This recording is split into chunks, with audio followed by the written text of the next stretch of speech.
it all. Pray to God that he hear my call. I used to stumble, but I never crawl.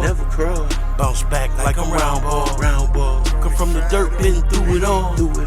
Pray to God that he hear my call. Man, this is Bounce Back, the podcast. Yeah. Sitting down with my guy, man. I've been waiting for this for a minute. You know what I'm saying? We've been planning this. And, you know, it's finally fell through, man. So I appreciate you coming and checking it out. The Mac is in the house. There we go. Man, so like I say, man, every time when I'm doing these shows, man, I'm always like to start at the beginning. You know what I'm saying? I want to know from where you really came from. So let's start it off like that, man. Where, you know, tell us where you come from, you know, what city, you know, I want to know everything, what hood, what high school, you know, put us on everything, man. Yeah, man, love, man. We was born and raised on the west side of Chicago, K-Town, the area. My granny, she owned her with a duplex over there. Rest in peace, Granny Annie B. That's my baby, you know what I'm saying? And that's why our journey started at, you know what I'm saying? Looking back, I was at my old man and my mom, them staying on the same west side block on the west side of Chicago. Okay. Used to hear the rapper Twista always talking about K-Town. Yeah, that's what I'm about to say. I heard of K-Town. Yeah, that's what 22 West Washington. That's what we was at right there, around the block from Madison Pulaski. Okay. That's all walking distance. That's the area we come off. That's the block we come off for. Born in Cook County, you know, West Side Hospital. You know what I'm saying? That's where I was born at. You know what I'm saying? Off the west side. On the Cook County Blue. See what I'm talking about? Yeah, talk that talk, baby. Talk that talk. So that's why I'm born and raised on the west side. Granny eventually got our bag together and took us down a little bit more west. I guess it was considered a suburb when we moved to the woods, Maywood. Okay. The same place where the Cherry Fred Hampton come from, same neighborhood, you know what I'm saying? That's where we moved down. Really, you know what I'm saying? So that when you really grew? That's the deck. That's the deck we did damage with. You know what I'm saying? That deck was made up of a lot of families was trying to get out the heart of the city, and everybody moving like they just moved down to the woods. You know what I'm saying? Thinking back, Maywood, man, it was a beautiful town before we got a hold to it. You see what I'm saying? That's how it be in a lot of communities, you know. The black folks start to move out there, and it'll be beautiful at first. Man, until them grandkids start growing up. Or we bring them out west ways. You know what I'm saying? We take the same mentality from the inner city. That's right. And we bring it down there. And everything that we was running from, we turned that into what we was fleeing from. Like a step up. You know what I'm saying? Far from having something, but a step up. You feel what I'm saying? All the time. So that's your boy. I'm off the west side, man. West side, baby. The west side, the best side. Hey, y'all so already know. what age did you say you jumped off the porch? You know, what age was it when you say, man, I really got out there? Man, for real, I ain't gonna lie to you, man. I tell my story, and I ain't know how dysfunctional it was until I used to start sharing, and people like, man. You know what I'm saying? But I was messing with the code. You remember this? We 87. You know what I'm saying? Right. So I'm 52. So you got to remember, we are really the first generation. You know what I'm saying? That introduced crack to the street. We was that first wave of generation. I remember vividly explaining to the smokers what it was. We had like, what that? Man, it's Ready Rock. It's already rocked up. You know what I'm saying? We had to explain to them it was Ready Rock. It was rock. It was brand new. You know what I'm saying? So I come into the game, uncle, by way of my uncle. You know, he doing his thing, hustler of the family. You know what I'm saying? Right. He was in a part of that generation that got caught. In that, when the cocaine went from cocaine to rock, a lot of players got caught thinking they could smoke crack because they used to toot crack. Yeah. And they got sucked the fuck up. You feel me? So that was my uncle. Generation. There it is. So that was that history. My uncle had got caught in that. And by him being caught in that, I was in a situation where I'm watching him cook it up. I'm watching all his friends that also smoked on it. Yeah. So when they went from powder to crack, unfortunately, I had an advantage point because as the game was goddamn it turning into what it was coming, I'm around my uncle. You know, I can not only I see it, but now if I go get me a blood pack or something, I can really just sell it to my uncle and his friends. You're not really thinking I'm doing nothing. What I'm really doing, I'm just trying to hustle. Ain't even got to leave the crib, really. You feel? I ain't even got to leave the crib. I'm learning how. I'm learning how to cook it up. Right. I'm learning how to goddamn it, you know, bag it up. Right. I'm watching you. What's a decent joint from a, you know what I'm saying? I'm learning all the different intricacies that's related to the dope game. Real street life. That brought me into it, not as just a minor player. I came into the game like, yo, I'm finna hustle. We finna hustle. hustle. Young dudes. I'm 40. This 13, 14. Yeah. So for your first activities, it was just straight on the hustle. It wasn't no robbing, no, none of that. Just None of that, man. money. It went for real. We was making too much money. I'm gonna tell you why. We didn't really have nothing to spend the money on. I didn't have any habits. All I had, Right. you know what it was, shopping. Right. I'm a little dude, so all my shoes ain't costing a lot. Yeah. You know what I'm saying? It Right. don't really take. Ain't nobody else get. You get you a jacket and some shoes. You geared up. You know what I'm Yeah. saying? You feel me? So you ain't really trying to get no whole closet full Right. of shit. So the hustle was there. And we would just hustle when we wanted to hustle. You feel what I'm saying? It was more like recreation, just Right. watching the crack game hit the streets, watching people that you'd have thought was on top of their game, Yeah. looking crazy Yeah. now. It's like it's No really doubt. like a front row seat to Beautiful some. females that. Do you feel me? Come on, Yeah. man. Man. We watching this shit first person on the front line. And it's a lot of trauma. So the people that you thought was your big homies and your uncles and the bad females going from being admired to being sent off and used and abused. You know what I'm saying? This shit traumatic, man. Hey, that crack hit the That was streets. a deadly Man, game, stop man. playing. Them 87, 88, 89, dangerous game out here. Ain't no You question. Strong, you was gonna die. Just like that. You was gonna die. I think we should get a motherfucking reparations check. The generation that was subjected, because now you hear all the politics and all the participation from politicians and Right. the people in high places conspired to put crack in the communities and shit yeah, like they that. was some reparations. Ain't no motherfucking question. That generation that got the first introduction. They fucked our mind up, man. You see what I'm saying? Tore us apart. Man, that shit real, Joe. That's not no game, Tore us homie. apart, man. Real talk. So, okay, you into that hustling, man, Let's go. the Shy though is really known for, that banging. Right, right. Was you ever involved in any of that? Man, I've been inducted. I've been a folk on the Hustler Vice Lord since I can never remember going to high school. You know what I'm saying? Right. So it really started in grade school. We were leaning in grade school, but we was activated in high school. Right. You know what I'm saying? Right. When we was put to the test in high school. Yeah. You know what I'm talking about? Like, oh, y'all want to talk this shit? Y'all was serious on it. Around here we wasn't really all that Right, serious. right. Y'all Right. was 100%. You better quit Ain't for no real. question. So we became folk on us at an early age, and me and one of my partners having one of his uncles and they family having like an intimate relationship to the upper echelon of the guys in the street. Right. That kind of gave us like an exclusive access to like the people that really ran the streets. You know what I'm talking about? At young ages, we in cars with the big homies on the west side. You know what I'm saying? Yeah. And they in tune with the rest of the big homies in the Right. joints on the south side, up north, etc. So I had a real, I kind of like almost like a VIP pass to just the introduction of the organization, just by being associated through family. My man associated with family, and I'm being associated with my man. So early on, we was able to be at the seat with the serious dudes. You know what I'm saying? Even though we was still shorties, we still sitting there. You know what I'm saying? And being spoke to, guided to. You know what I'm saying? And that's a very important part of it. Ain't no because question. y'all was really guided. Ain't no question. Right now these young boys ain't guided. Exactly. At all. You know what I'm saying? So, because you can tell the difference between somebody who organized and somebody who a gang. Ain't no question. It's a big difference. Huge difference. Huge. Accountability is the key. Man, It's all about accountability. Because you accountable in your marble, you be a stone, a king, a vice lord, disciple, black disciple. It's all about accountability. Because you go back to your laws and your laws and your literature that the foundation was built on. If you just acknowledge and be accountable for the laws that demonstration stand on, that's going to produce a different result. You know what I'm saying? Yeah. You got five: love, peace, freedom, truth, justice. Is the 5 points of the vice law. You ain't got to know no more literature. You can govern your activities by the love, the peace, the freedom, truth, and the justice and the star. If you fall out of line, any one of them points, I'm talking about your character, your behavior. Yeah. You out of law. Right. You see what I'm saying? Same with the folks. Right. They got love, like loyalty, knowledge, wisdom, and understanding on the 6. So that's them 6 points can govern somebody that claim to be folks, and that 5 points can govern somebody that claim to be a vice lord if they was righteous brother. Right. But you got to be on the lookout, especially on these out of town states that's in the close proximity to where we at. You got a lot of runaways.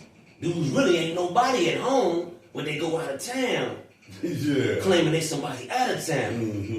You know what I'm saying? And these be the same ones They come up and deceiving. They get exposed. but before they get exposed, they cause so much mischief. Oh yeah. Look at the mischief they create if they ever before they ever discover it. Perpetrating a fraud, false flag. Right. You out of town talking about you big Vice Lord, big GD, but you really a runaway. Yeah. right. You know what I'm saying? Yeah. You see, but you out here in a town distant from the home, playing like you a big man. And you sending somebody else's kids off, causing confusion in somebody else's community, in somebody's neighborhood. And that's one of the big things we want to advocate, even in my elder years as a brother from the street. You got to remain active for that cause alone as a referee. Right. If these guys out here talking about they under the 5 and under the 6, and even I can say Bloods and Crips now. All the top guys, man, that's active that we had an honor to meet, man. Everybody pushing unity, man. That's right. Ain't nobody pushing the madness that you see and demonstrated on the streets. No. So dudes in the streets can't even claim to be Bloods and Crips, Vice Lord, and disciples to defend their wicked ways, they foolish ways. You can't even claim to be in the mob acting like that, Joe. You know what I'm saying? You're a clown. You know what I'm saying? So we always want to raise our hand and let the brothers out of town know that. And that's one thing I can't say that I always saw about you. I can tell you was taught the right way. It's never been no goofiness or no, you know what I'm saying? It's always been about the morals and loyalty, and that's you what see that in you. That's what's love. You know what I'm saying? That's the business, bro. That's the business. So right. Yes, sir. When you was at the top in the streets, what did you think your future would be? Did you think that you would always be there, or did you ever think that, man, it's got to be a point to where I got to get up out there? Man, early in the game, I ain't gonna lie, when I first started getting on the road, of course, I had always had family in Michigan. I had my father, and was in Detroit, down in Grand Rapids, and then I had my mother's people down here in Jackson. We'll get that another point. I'm gonna elaborate on the connection, but just, to make a long story short, I had always had family in Michigan, so anytime that things get hot, I shoot down the highway just, for a weekend or something, shoot to Grand Rapids, shoot to Jackson, blah, blah, blah. So, you know what I'm saying, I had discovered that I had an outlet. So when I was doing kind of, I had to be a young dude in the street. You know what I'm saying? I figured, you know what I'm saying, the stand that I took in a dangerous territory that I was preoccupying, I knew it ain't nothing guaranteed. That's right. Wasn't nothing guaranteed. The toughest of they bearing the toughest of the toughest, the slickest of the slickest get put in the same graveyard. Right. So I had God put it on me like that. I don't know where it came from, but God also made me to see that I had an outlet through my family that was in Michigan. Because had not I had an outlet, it would have just been, you know what I'm saying, standing there and defend your thing to the death. Yeah. You see what I'm saying? But I had a couple of dollars. Things was getting a little bit tight where I knew it's gonna be we gonna be buried or gonna locked up. And then simultaneously I got my cousin talking about, man, we got a studio down here. Right. So they gave God through them, God gave me some outlet to go just see something different. Because I had made more money than the average person ever made on the block. All I could do was lose, man. You know, money stacked up, I got money generated, I'm not dead, I'm not in jail. This is like this is all, you know how the movie with that music started playing, like it's about to happen now, man. It's almost, you can felt that. I felt that, bro. And then by my cousin them coming down here, Rasheen, DeMarco and them was down here doing music, and they thought I could rap, because every time they talk to me, I be talking fast. Right. So they thought I was rapping already, I wasn't, but I'm glad Cuz called me down here, because when I got down here, I thought rapping was a joke until I pulled up to the house that they had their keyboard in. It was when I forgot that one of the guys' name, the white guy that went to school with. Was it Rodney? He had the mansion, the big house. Well, whoever had the big mansion. Wherever the mansion was where the studio keyboards was in. Oh, yeah. I don't know who house it was, but I got to mention the house, even I mentioned in my book and in the movie, because when I pulled up to the house, to the address, and I saw the big mansion and the two vintage Porsches, they had two little Porsches, like old school Porsches in the driveway. Yeah. I'm joking on it. I'm like, man, cuz, got me down here talking about some rap shit, Joe. Right. I'm out there getting it for real. What they own down here? But when I pulled into the house, that what shocked my systems. I'm like, damn, so they getting like this. Something different. Whoever owned this respected, who am I not to respect? Right, that's right. If they see something value in it, it got to be some value in it. It pinched my conscience. From that point on, I started really trying to figure out a way to capitalize on the keyboard, the recording that DeMarco was doing, the group they had to low down committees. I just knew I had to try to figure out a way to be a part of that. That's right. You feel what I'm saying? Trying to do something different and something better for myself other than what I was doing in the city. So, you know what I'm saying? That was my first eye opener when I got that invitation to come check out them in the studio, and I saw the studio was housed in one of their friends' mansion. And I'm like, even though the equipment, we ain't had that much equipment, but the fact they had a room inside the mansion, right? I'm like, damn, what was this? From the shot, right? You feel me? Up on the mansion, I feel it. So I'm like, this money, I associated money with it. That's right. That was my first time that I associated making money with rapping. Right. No matter how much rap I had listened to, I just didn't think becoming a rapper before then was possible. You know what I'm saying? I didn't think we could make no money on it. I was listening to some of the coldest rappers, but I didn't have no entry to the game to put a realistic vision in my head to try to pursue. But when I saw the mansion and the keyboards in the back room, I was like, damn, we gotta figure this shit out. Okay, besides the mansion Let's and go. everything, Let's go. You know, you coming from a city, 3 million people, right, to a city with 40,000. Right. What was your real thoughts of the city? You know, besides, you pulling up at the mansion with the Marco, just being in the city of the Jack. I'm gonna tell you like this. I'm gonna tell you about coming from Chicago to Jackson. And I always tell this story to give all smaller towns they credit. When I got down to Michigan, I'm gonna tell you when I got down and started getting in tune with the streets through my family, right? And I started realizing how the guys that was in the streets out here in this smaller town was living. I was like, hold on. Even though I had my own shit back at the crib, majority of the niggas that was hustling was either staying with a broad, staying with their mama, blase sleep.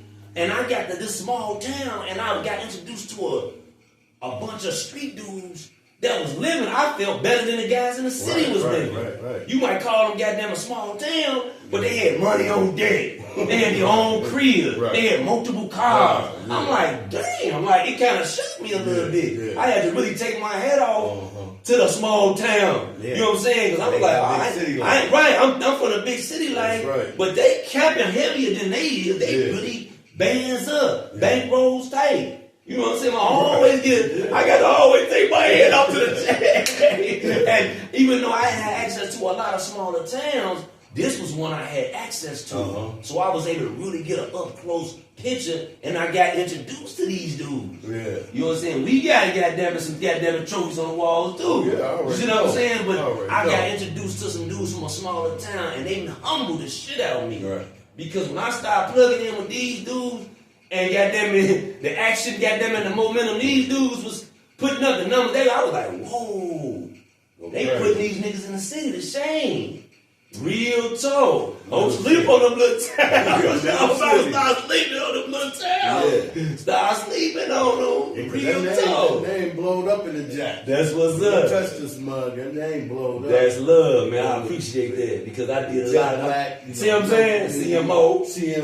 You know what I'm saying? All that, man. That transformation. That's love, bro. You know, how was that to take, go from just being in the streets to now you coming and you trying to get involved in some businesses? Man. You know what I'm saying? Was it hard for you? Man, I ain't gonna lie. The easy part about it, again, I gotta give it to Terry CMO Fab. I gotta salute them. Y'all better stop sleeping on Terry Smith, boy. You know what I'm saying? I gotta salute the brother. He was on this business, you know what I'm saying? Made it easy. Right. Because they already had the foundation. All I had to do was plug in. You know what I'm saying? That's right. And since I ain't mind, goddamn it, plugging in, it was easy. You needed something. Let's plug into.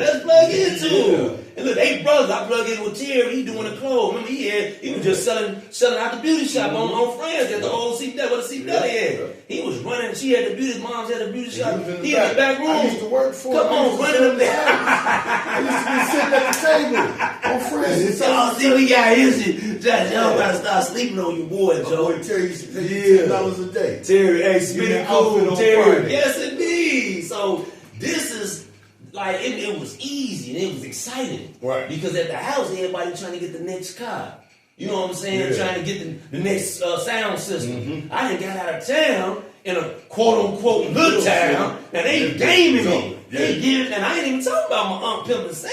Right. He had the real estate down, so we was really at school out here. I was really at school. And I was humbled. Yeah. I'm like, damn, Joe. And everybody, I got access to DeMarco doing the beats. He got the Low Down Committee. They doing the music and the beats. Got Terry doing the clothes. Got Pimpin' Sam. Rest in peace, Pimpin' Sam, the old man. Love you, Unc. You already know what it is. Lay the real foundation. Damn, you feel me?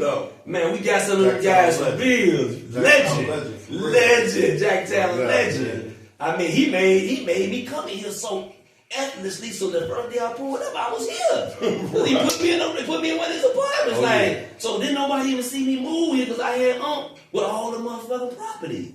I saw, man, the difference in you see, laid the foundation down. You got to give credit to what credit due. That's right. When it comes to CMO Fashion and Terry, the real estate, the property, with Pimpin' Sam, the beats, any progress we made through the Low Down Committee, you know what I'm saying, with DeMarco, Joe, we gonna salute, man. So when you was up here, you know, doing your thing. Yes, sir. Did you go back and call the case, or was that already in the books and, you know, they came looking? Oh, man, the case came way after. You know what I'm saying? But, you know, I always had doing something. I went up there. Right, I went up there. That's right, no. That's what I said. I went up in the Jack Had. You know what I'm saying? We was up there acting for real. Right, yeah. You know what I'm saying? So I'm at the house, you know what I'm saying, doing what I do, you know what I'm saying? Yeah. We got CMO at the house, we got the music moving, you know what I'm saying? Yeah. We still front line with the guys in a managerial role, laying back. You know what I'm talking about moving the CMO to the shop. Yeah, what I'm trying to tell you. I had one out there in the Maywood area. We had one out there. Had one in Grand Rapids, had one in Lansing. So we was popping, when the CMO was getting us popping for real. You know what I'm saying? So I'm out there and I'm still dual citizenship. I'm active here, I'm active there. I'm active here on legit. Mm-hmm. But I ain't really, I'm still a young dude though. I'm 23. I mean, come on, man. I'm trying my best to get all the way clean, but we still attached to it. Yeah. And you know the snakery that come with that when you showing the strength. Yeah. Come on, you got businesses. You know what I'm saying? You got all this shit going on. Boy, stop playing. You 23. That's when that hate start coming in. From the ones the closest to you, too. Right. So you know what I'm saying? To pay the bag that we was working with at that time.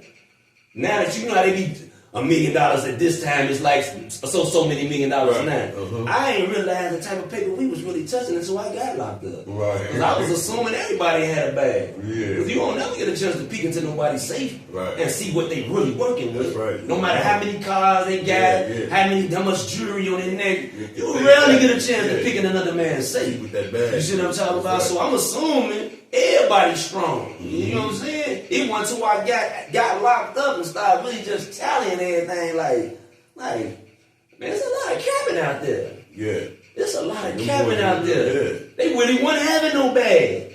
And the bag we had was bigger than we thought. Yeah. You feel what I'm talking about? It was really big. We got this and we got a bag. And you see what I'm saying? I know what it was. So I'm saying it didn't take me. Had I really understood the type of money we was messing with, I would have put a little bit more security on myself. I would have been a little bit more low key. Right. I'd have put a few more safety nets under myself. I was just wild with it, not really understanding that, Joe, you really got it bad, Joe. Tighten up, Joe. The average motherfucker don't get a chance to touch a bag like this. At this age, you know what I'm saying, and still be living, and you feel what I'm talking about? That's when that OG was supposed to come back and be like, see what you just said? Slow down. See what you just said? Slow down, boy. Man, nobody trying. They too busy being envious. Yeah. Too busy being envious of a motherfucker, so they letting a motherfucker crash. Let the crash out. They trying to expedite the crash. They can send a motherfucker. If they could send a motherfucker, they would have sent the motherfucker out. You know what I'm saying? But that wouldn't have did. We really in the streets for real, so you gotta find another way. You gotta go get the police on me. Right. You gotta get the police on me. Man. You know what I'm saying? So that's ultimately, you know what I'm saying, how it went down. And each episode can be another episode. Right. Because we started talking about the case, that's a whole rabbit hole. Okay. When we started talking about the indictment, that's a whole rabbit hole. Everything, you ask every question you really posing to me is a rabbit hole. Well, but we can get busy on it. Man, we'll get busy. You know, Bounce Back Podcast. The podcast, man. This is part 1 with my boy T. Mac. See what it is, baby. Federal Pain. We just getting started. Getting started. Y'all don't even know we ain't talking about my message to the streets yet. We ain't talking about Fed Pain. We ain't talking about the release. We ain't even talk about the transformation in the penitentiary The yet. family. Talk about my family down in Jackson. We ain't talked about Boo and shit. Man, I'm talking about, we gonna go further. We talking about Aunt Rose. We talking about, this is my granny, one of my granny twin sisters. Right. This who came to Jackson. Right. With our big mama. So my blood running through Jackson for real. For real. You know what I'm saying? Contrary to popular belief, I'm really in here. I'm telling my family, they really in Jackson. I see you came back once you touched. You know, a lot of people don't do that. Because they can't. You know, a lot Because of they people can't. don't do that. Because they can't. Ain't no motherfucker doing no quarter coming back with the same face they got in their mouth. That's right. That shit a phenomenal by itself. That's right. That's a phenomenal by itself. Great work. You feel what I'm talking about? Great We work, gonna pop out. Man, Boss Selector Podcast, episode 1, man. Yeah, Y'all get right back at us. Peace and blessings. Man, We out. Come on. He found it free. Production. We're legends.